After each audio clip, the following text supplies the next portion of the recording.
ഒരിക്കൽ കൂടി വിപിൻ സി വിജയനിലേക്ക് പോവുകയാണ്. വിപിൻ, ഈ ഉപതെരഞ്ഞെടുപ്പിന് കളമൊരുങ്ങിയത് മുതൽ തന്നെ ഈ ജോയിയുടെ പേരും ആര്യാടൻ ഷൗക്കത്തിൻ്റെ പേരുമൊക്കെ സജീവമായി ഉയർന്നു കേട്ടതാണ്. പിന്നീട് അതൊരു പാർട്ടിക്കകത്ത് തന്നെ ഒരു തർക്കത്തിലേക്ക് കാര്യങ്ങൾ പോകുന്നതും അവകാശവാദം ഉന്നയിക്കുന്നതും ഒക്കെ നമ്മൾ കണ്ടു. ആ ഒരു വിവാദം അവിടെ നിൽക്കുന്നുണ്ട്. അതിനിടയിൽ ഒറ്റക്കെട്ടായി നിർണായകമായ ഒരു ഉപതെരഞ്ഞെടുപ്പിനെ നേരിടാൻ കഴിയും എന്ന പൂർണ്ണ ആത്മവിശ്വാസം UDF ക്യാമ്പ് വെച്ച് പുലർത്തുന്നുണ്ടോ? തീരുമാനം എന്തു തന്നെയായാൽ വിപിൻ സി വിജയൻ.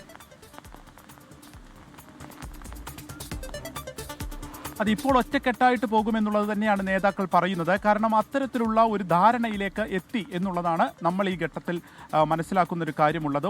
ഒരൊറ്റ പേരിലേക്ക് എത്തിയിരിക്കുന്നു. അത് ഇന്ന് രാത്രിയോ അല്ലെങ്കിൽ നാളെ രാവിലെയോ ആയിട്ട് അത് പ്രഖ്യാപിക്കുമെന്നുള്ളതായിരുന്നു.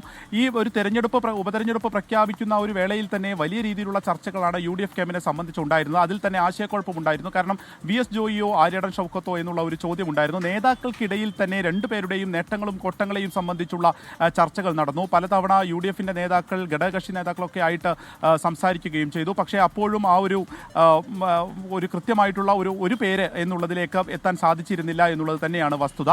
പക്ഷേ അതിനൊരു പരിഹാരം ഉണ്ടായിരിക്കുന്നു എന്നുള്ള നിലയ്ക്കാണ് നമുക്ക് ചില കേന്ദ്രങ്ങളിൽ നിന്ന് ലഭിക്കുന്ന വിവരമുള്ളത്. ഇപ്പോൾ നമ്മൾ അല്പസമയം മുൻപാണ് ആര്യാടൻ ഷൗക്കത്തുമായിട്ട് സംസാരിച്ചിരുന്ന ഒരു ഘട്ടത്തിലും ഇനി ആര് തന്നെ ആയാലും അത് മുന്നോട്ട് പോകും എന്നുള്ളത് തന്നെയാണ് അദ്ദേഹം പറയുന്നത്. ഇവിടെ തീർച്ചയായിട്ടും UDF വിജയിച്ച് കയറും എന്നുള്ളത് തന്നെയാണ്.